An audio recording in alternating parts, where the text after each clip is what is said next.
They erased me from the company directory the same day I found out I had been transitioned. No goodbye, no severance, no handover, just a calendar wipe, a revoked badge, and a box of cold silence shipped to my door. What they didn't know was that I had mailed something else out that week to something sealed, time-stamped, and deadly. It sat untouched for 5 years. If you're enjoying this, please subscribe and share. Your support keeps the stories coming. I wasn't fired in the traditional sense. Byron Analytics was too polished for that. They'd say I was restructured. But when your name disappears from company-wide memos and people stop replying to your messages overnight, it doesn't feel like strategy, it feels like exile. I was compliance lead Laura Thornan. I'd spent 6 years building Byron's regulatory backbone. Most startups race toward growth and pray legal catches up later. I made sure we didn't need prayer. But it turns out, compliance is only respected until it blocks a shortcut to power. The shortcut had a name, Datarum. A sketchy vendor Martin the coup had pushed through. They didn't have proper licensing. No federal data waivers, nothing. Just slick dashboards and a smile. I warned him. I documented everything. And when I realized he was pushing forward anyway, I wrote a full compliance memo and sent it sealed to legal, time-stamped it in the system, and CC'd it to the board liaison. 3 weeks later, my desk was cleared without warning. There was no dramatic confrontation. Just ... silence. I remember logging into the internal HR portal and seeing inactive under my profile. My ID stopped working by lunchtime. That night, I sat in my apartment, staring at the blinking cursor on a blank Word doc. I wasn't sad, I was furious. They took my work, my systems, my ethics, and buried me like a bug under a rug. The week after I left, Byron won Startup of the Year. My name wasn't mentioned. They used a pitch deck I helped build to raise another $120 million. The same pitch that referenced compliance controls I had personally written. I watched it happen on LinkedIn. Likes, applause, podcasts. They called Davis a visionary. Martin was featured in Tech Channel Weekly, talking about data transparency. The man who ignored a federal breach memo. I stayed quiet. Not because I was scared, but because I knew what I left behind. That memo wasn't my revenge. It was my insurance. I knew someone would find it eventually. Systems forget nothing, especially systems I built. Still, it didn't stop the sting. That Christmas, my sister invited me to her husband's office party. He's mid-level finance at Morrow Group. I wore the only nice dress I hadn't sold. They were all drinking Veuve in crystal glasses while I sipped flat club soda. One of his colleagues asked what I did for work, and when I said I was between roles, she tilted her head like I was a stray dog. Then someone mentioned Viren Morrow was circling them for acquisition. Smart move, they said. Byron's compliance is tight. They've never had a single red flag. I nearly choked on my drink. I went to the bathroom and threw up. That night, I walked home in the snow, heels in my hand, thinking about how many people were about to walk into a fraud they didn't even see coming. But I waited, because if I'd said anything then, it would have been brushed off as bitterness. I didn't need to fight to be right. I just needed time. And 5 years later, in a quiet room during due diligence, a junior associate named Haley Tran would find my sealed memo. And the first domino would fall. The file had been sitting buried deep inside an archived compliance folder titled Legacy FY 2019 Internal Reviews. Haley Tran wasn't even supposed to be looking there, but the more she reviewed Byron's acquisition documents, the more inconsistencies she found. A footnote didn't match a vendor name. A data source didn't have its usage rights attached. So she followed the breadcrumbs, clicked deeper. And then, there it was. A file titled Confidential Compliance Risk Memo. Do not delete. Time-stamped December 3, 2019. Authored by me. She opened it, and the room around her shifted. The memo was 27 pages long. It outlined the Datarum partnership in Colt's brutal clarity, the absence of regulatory waivers, the breach of Section 9 of the Federal Data Protections Act, the direct violation of FTC advisories. It wasn't just a red flag, it was a bloodbath. And worse, attached were internal emails, Martin's replies, where he'd brushed off my warnings. One line in particular hit like a slap across the face. Ilara's being overly dramatic. If this ever comes up, we'll say, legal signed off. It's buried. Let it stay buried. Haley didn't speak for a full hour. She printed it, page by page, walked into her director's office, and laid it all out. By the time the memo reached Morrow Group's legal team, The Viren acquisition was just 11 days from closing. The press release was drafted. The valuation was finalized. Davis was set to receive a $32 million bonus. Martin had already put a deposit down on a Manhattan penthouse. None of them knew the freight train barreling toward them. When legal read the memo, the acquisition team pulled the emergency brake. Vyron was immediately flagged for regulatory investigation. Morrow's lawyers demanded a freeze on the transaction and an independent audit of every data source Viren had used since 2019. Inside Viren's offices, panic spread like fire. Slack channels locked down. Board meetings turned into shouting matches. Martin tried to deny knowledge until Haley produced the emails. Davis tried to claim he was never informed until a follow-up memo showed he'd been CC'd on every update. It was over. What had once been a $500 million deal collapsed in less than 72 hours. And suddenly, my name was everywhere. Elathon, the ghost compliance officer no one had seen in 5 years. The woman they mocked, erased, and discarded. I wasn't there to witness it, but the screenshots came to me anyway. Haley had found my LinkedIn profile. She sent me a message that just said, "They should have listened to you. You saved us all." I didn't reply. Not because I wasn't grateful, but because I wasn't done.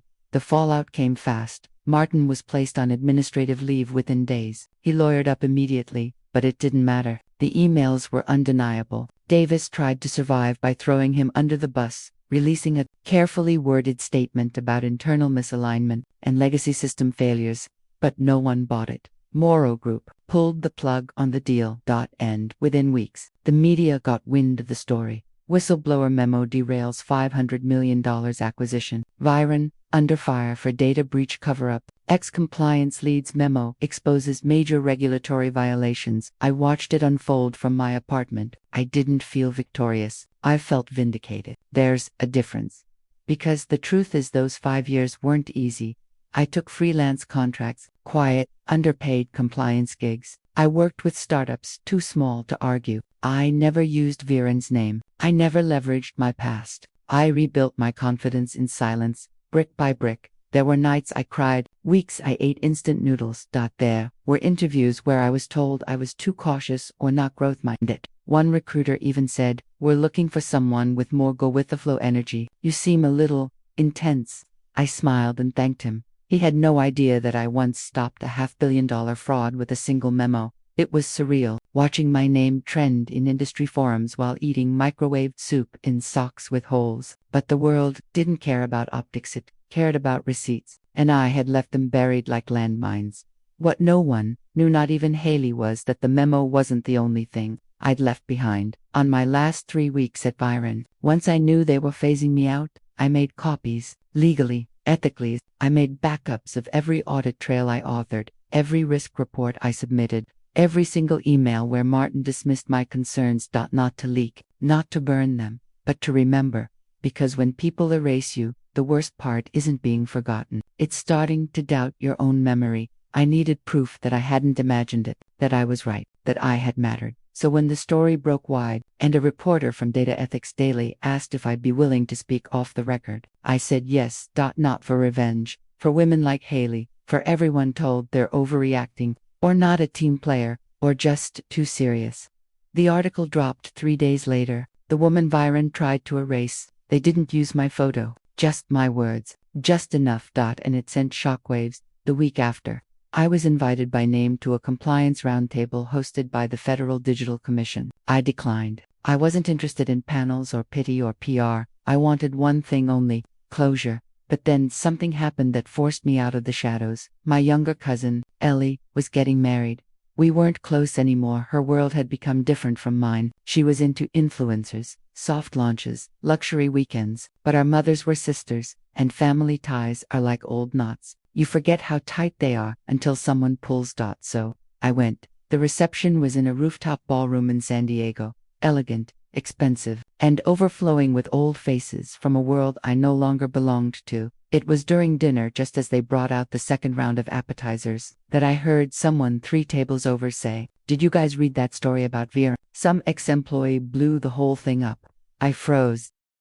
Then another voice chimed in, "Yeah, Ilara something. She used to work with Martin. Guess she got pissed and dropped a nuke. I didn't turn around, but I felt the heat of attention starting to shift. A girl at my table leaned in. Whiter names, Ilara, right? I nodded, slowly, and suddenly, the entire table went quiet. Then, one finance type clearly buzzed out a soft laugh. Damn, you're that the compliance chick. My fork was still in my hand. I wanted to drop it, but I didn't. He kept going. Didn't you used to work for Veer? Weren't you fired or something? There it was, the thing I'd spent years avoiding, said out loud, in front of strangers, like gossip, like trivia. I smiled without teeth. No, I wasn't fired. I was erased. He laughed awkwardly. Whatever, guess it worked out for you. Huh, Martin screwed. Company's toast. I didn't answer. I just stood up, picked up my purse, and left the table. On my way out, Ellie caught me by the door. Hey, what's going on? You okay? I looked at her, really looked. She didn't know the half of it. She never had. Yet, just remembered I have somewhere better to be. I didn't go home. I went straight to a coffee shop and opened my laptop, because I realized something. They weren't going to stop telling my story until I started telling it myself the next morning. My inbox was flooded. I thought it would be trolls or but at WASN, single quotes, there were messages from legal consultants, ethics committees, even a professor at Stanford who wanted to feature my memo in a digital governance case study. But one email stood out.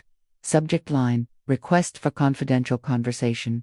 Morrow, group compliance restructure. It was from their VP of Enterprise Governance. He said they'd reviewed all internal discussions, reviewed my archived documents, and determined I'd done exemplary preventive work. They wanted to meet, not just to thank me but to offer me something, a leadership role, a blank check title, across Morrow's entire data compliance division. I stared at the email for a long time. It would mean prestige, power, stability. It would mean returning to the corporate world at the top, not the bottom. But it would also mean stepping right back into the machine. The boardrooms, the silence, the game. That night, I got a voice note from Haley. Hey, I know you don't really know me, but I just wanted to say, thank you. What you did wasn't just brave, it changed everything. There are girls on my team who've been afraid to speak up. Not anymore. She paused, then, quieter. I hope you're doing okay. You deserve a win. I replayed that part 3 times, not because I needed reassurance, because I realized something. I didn't want their win. I wanted mine. I didn't reply to the email. I didn't even take the meeting. The next day, I registered my own LLC. Just a name, a placeholder, but it was mine. Thorn, Ethics and Advisory. I wasn't going back to rebuild someone else's fortress. I was going to build my own. And that's when it happened. 1 week after the acquisition collapsed, a private message showed up on my secure inbox. No name, just a subject line. You missed something. Attached was a PDF. An internal compliance waiver dated November 2019, one I'd never seen before. It bore my name. It claimed I had personally approved the Datrum partnership, but I hadn't. I never did. I opened the metadata. It was digitally backed, inserted into the system 2 weeks after I left. Someone had forged my signature. They hadn't just tried to silence me. The forged document was clean. Wrong spacing, wrong font weight, a signature that almost matched mine, but not quite. The kind of forgery meant to fool anyone except the person who actually lived inside the data. And my systems had auto-archived every document I signed for 6 years. I knew the formats, the encryption trails, the audit logs.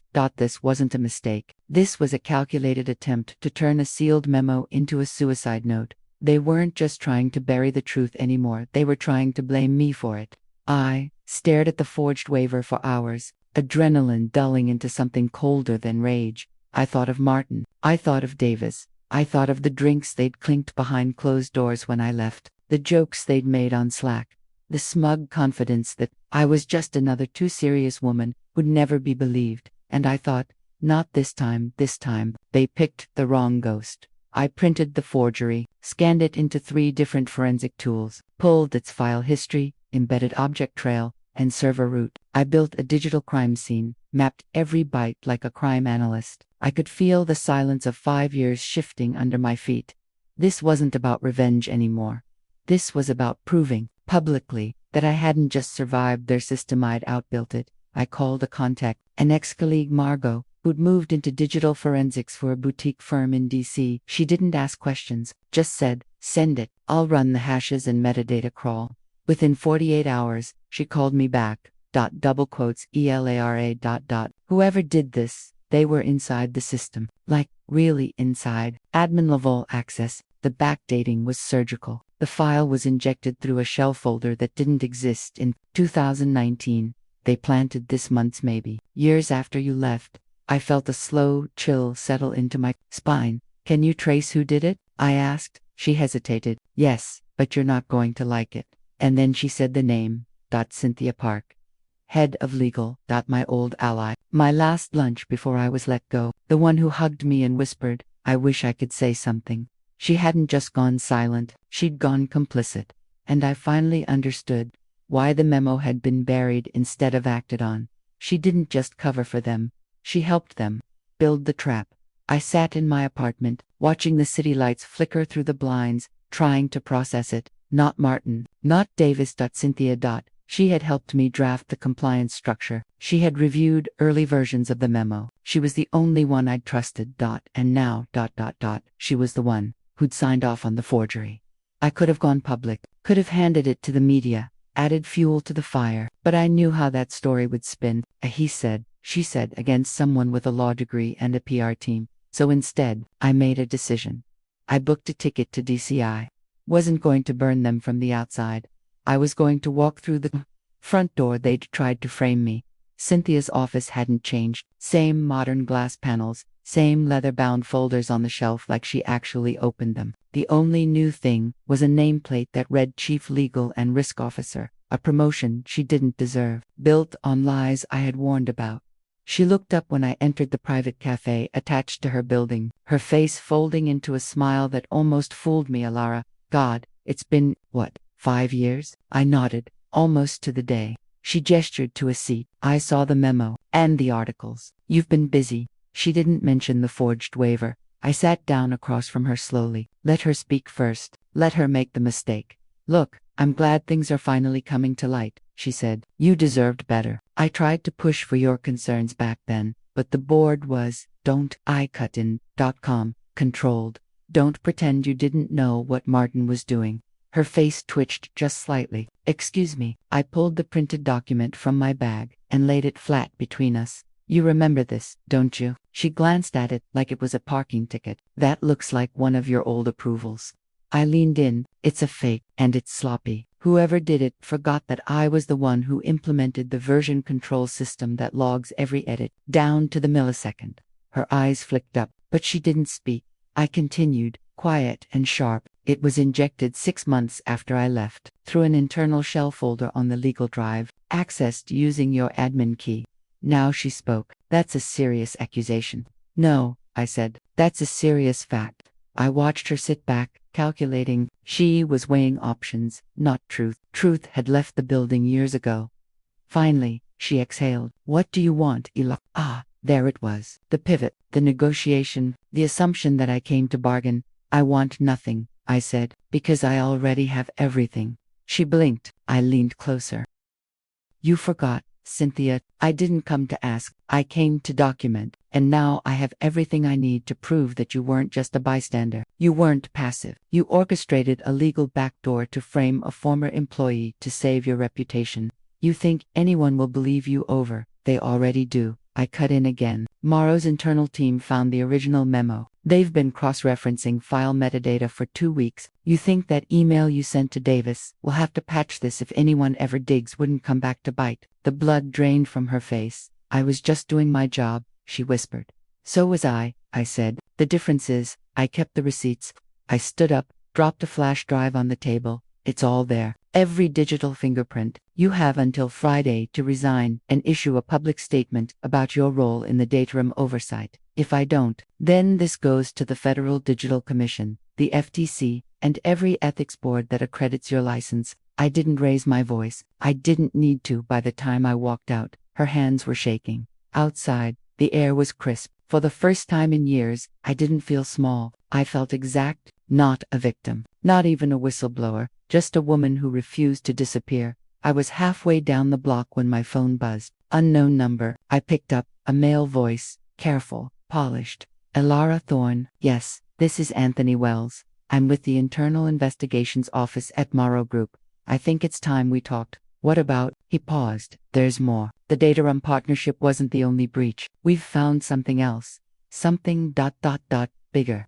My feet stopped moving.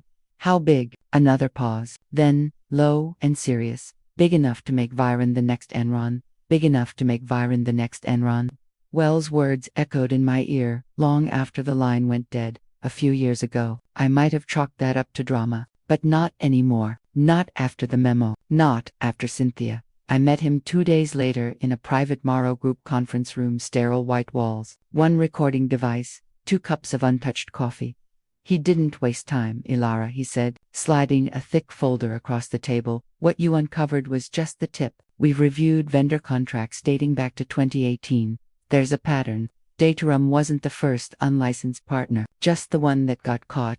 I opened the folder. It was worse than I imagined.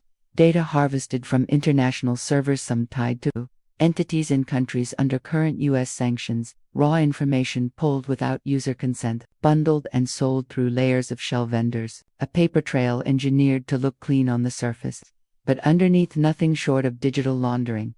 This wasn't a rogue vendor, Wells said. This was a business model. He tapped a photo clipped to the file's back cover.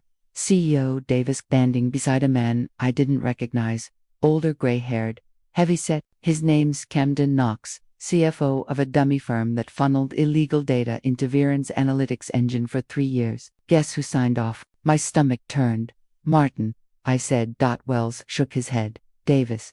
I pushed the folder away and sat back. Why are you telling me this? Because you're the only one who left a paper trail. You didn't just catch a leak, you caught the flood. We need you to help us unwind this, quietly, thoroughly, officially. I stared at him. You want me to be part of the investigation? No, we want you to lead it. It should have felt like a full circle moment. The vindication arc, the woman they erased, now brought back as the anchor of their cleanup. But something didn't sit right. What aren't you telling me? I asked. Wells hesitated, then slid another page forward. A name, Atimestamp. Haley Tran. She wasn't just a junior associate, she was working under Davis's old assistant. She wasn't supposed to find your memo, but we think someone wanted her to. My heartbeat slowed. You're saying she was planted? No, she was bait. Wells exhaled. We believe someone inside Morrow knew about the fraud and leaked your memo deliberately so it would blow up the acquisition. I leaned forward, sharp. Why? Because some people didn't want Morrow to buy Viren, not because of ethics, but because they wanted Viren to crash so they could buy it for pennies. I blinked. The pieces clicked into place. They used me. He nodded slowly. Not you, your truth. I left the building with a pit in my stomach. I wasn't mad that I'd helped stop the fraud. I was furious that even that had been weaponized by new players. With cleaner suits and quieter voices. Back home, I called Haley.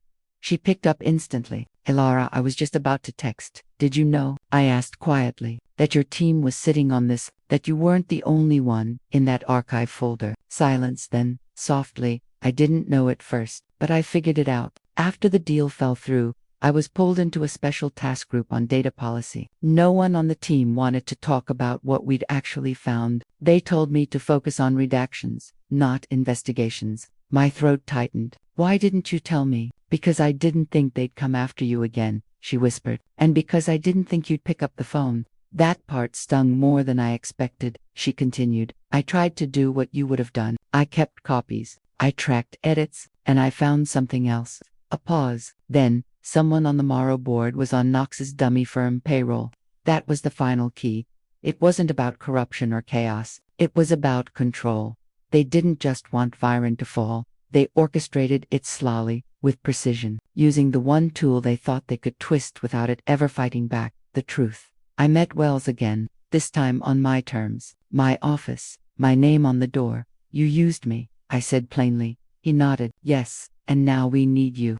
I shook my head. No, you need someone to clean the blood without asking where it came from. He was quiet. I handed him a folder, my own. It contained a 97-page framework to launch an independent, external compliance bureau, with full public oversight. Not internal, not buried. Here's what I'll do, I said. I'll consult, but on record, on contract, with immunity, and with full access to everything. He smirked, impressed. You want to burn the system down? No, I said. I want to replace it. Cliffhanger ending of Section 2, Part 3. A week later, a message came in, untraceable, no name, no return path. Just a sentence. You think you won. You don't even know what you started. Attached, a 3-second clip of my face, recorded during a private Zoom call I never knew was being watched. They say the calm before the storm is the loudest silence you'll ever hear. But the moment I saw that clip, my face staring back at me from a shadowed corner of my own screen, I realized the storm was already inside me. I wasn't just exposed, I was hunted. The days after, every step I took was a calculation. Every call, a code. The walls I'd built around myself now had cracks wide enough for ghosts to slip through. Yet, I couldn't turn back. Not now. I handed over the evidence tomorrow's internal task force, to federal investigators, and to trusted journalists I knew would protect the story's integrity. The forged waiver, Cynthia's role, the digital laundering scheme, Knox's shadowy network, all of it went public in a wave of articles, hearings, and congressional investigations. Viron's $500 million deal collapsed into bankruptcy. Executives resigned in disgrace. Regulators launched reforms on data licensing. But what shocked me most wasn't the downfall, it was the public's reaction. Hundreds of emails flooded in from whistleblowers, victims of data misuse, young women afraid to speak up, compliance officers tired of being ignored. I wasn't the only one. In a world driven by silence and shadows, my quiet persistence had sparked a wildfire. I was invited to speak at universities, tech summits, and legislative panels, not as a corporate puppet, but as a voice for the overlooked. And through it all, I stayed true to the choice I made years ago. I declined the flashy offers, the titles, the corporate ladder. Instead, I founded the Thorne Institute for Ethical Data Governance, an independent watchdog dedicated to transparency and accountability. My quiet layoff had turned into a loud revolution. One evening, years later, I stood before a packed auditorium, looking out at the faces of the next generation of data warriors. A young woman raised her hand and asked, "How did you keep going, even when it felt like the whole world was against you?" I smiled. The silence is never empty. It's filled with stories waiting to be told. Sometimes, the loudest truths come from those who choose to wait patiently, carefully, fiercely. She nodded, eyes shining with hope. And in that moment, I knew the story wasn't just mine, it was theirs.